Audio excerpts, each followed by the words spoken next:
What's up, uke family? Marco here. Welcome back to another lesson. Today I want to show you how to play a beautiful and melancholic chord progression called Three Brothers. Of course, it's dedicated to my two awesome siblings, which I miss a lot. We all live in different towns, in different cities, in different countries, so we barely see each other. I thought it would be cool to write something for them. So the chord progression is pretty awesome. Very interesting, not the most simple thing to play, but I'm gonna break it down for you note by note. In this video, I'm gonna use a beautiful looking ukulele, a Flight Aqua Blue.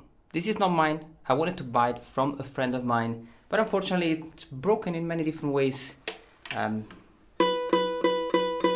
Second fret's completely gone. So I'm not gonna get it, but I thought we'd use it in this video because it's just a beautiful looking ukulele. Let's take a look at the chord progression. We are in the key of E minor and we're gonna play 4 chords. The first one is the E minor chord.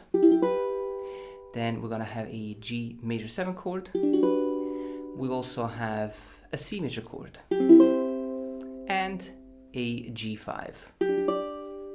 Now most of these chords will be played in a different position. For example, the E minor chord, we're gonna play it like this.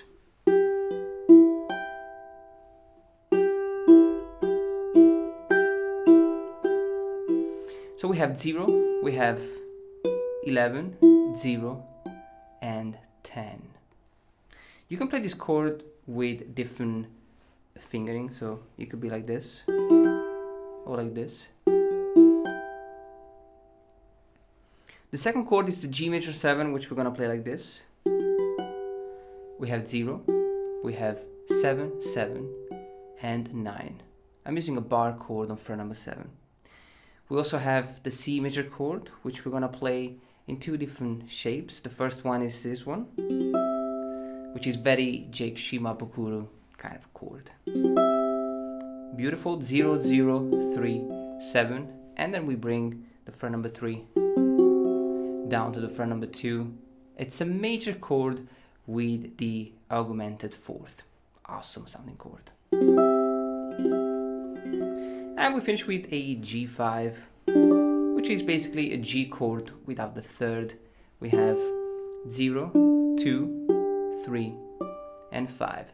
So step 1, really familiarize yourself with the chords. You can strum each chord 4 times, except for the C major, which will take 2 strums for the C and 2 strums for the C major with the augmented 4th. So 1, 2, 3, 4, and 1, 2, 3, 4, and 1, 2, 3, 4, 1, 2, 3, 4.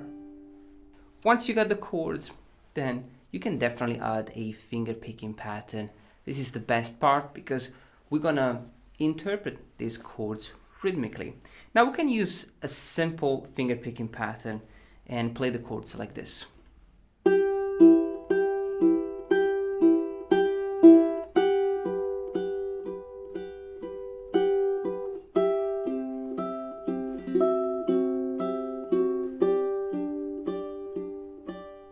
There are a lot of different ways we can approach this pattern. For example, we could have thumb on the 4th string and ring or middle on the 1st string. You pluck this simultaneously. And then you have thumb on the 3rd string and index on the 2nd. So we're literally alternating between string 4 and 1 and then 3 and 2.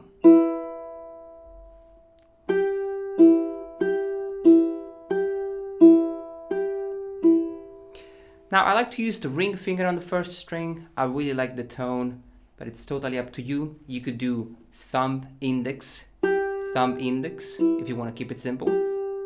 You can do thumb middle, thumb index, or thumb ring, thumb index. But I do feel that with the ring finger, I have kind of a different tone. I like it more. Now we're going to do the same thing for the other chords. G major 7, 3, 4. For the C major, we're gonna do it twice with the C major shape and twice with the augmented fourth, and then 4 times with the G5. It's actually only twice now that I'm playing the idea. It's twice, then it's 1 strum, and then a short melody of just 2 notes that will connect the G5 with the E minor chord. So we have fret number 7 and fret number 9. And then we can start again. The second time we play the chord progression, we're going to add a short melody, and we're also going to change a few chords. We're going to play it like this.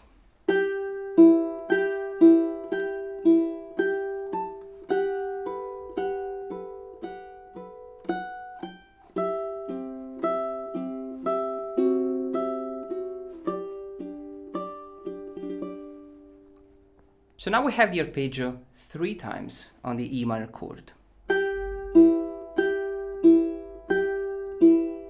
And then the melody on fret number 10 and 12. You can also play the 4th string if you want.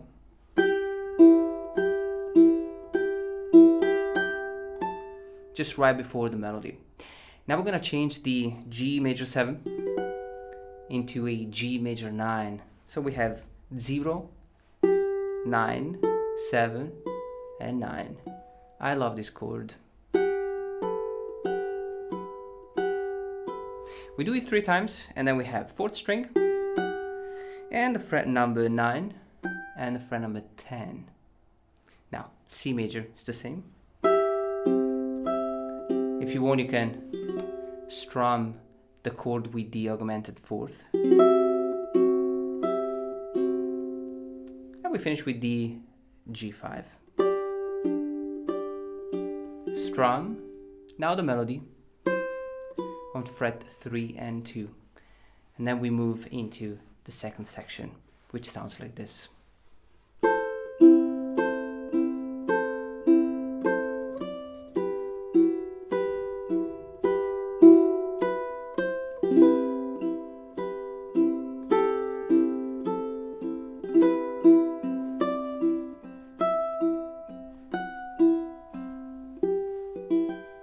A minor chord, 2, 0, 0, and 3. The arpeggio is the same, always 3 times. And then the melody on fret 3 and 5. Now we play this beautiful chord, one of my favorite chords. It's an E minor chord. But we have this beautiful major 9 right here. We have 0, we have 6, we have 0, and we have 2. The arpeggio is the same, always thumb, ring, and thumb and index. Always 3 times. And then the melody on fret number 2. This one is broken. And fret number 3. Then we finish with a C major 7 chord. We can really play with the melody here and play the fret number 2 and 0. And then we have fret number 2. We change the arpeggio, we play thumb and ring, middle and index, then fret number 5, fret number 7, fret number 9, and we finish with the E minor chord. I hope you enjoyed this chord progression. I have to say, I feel blessed that I can, wake up one morning and just come up with this chord progression.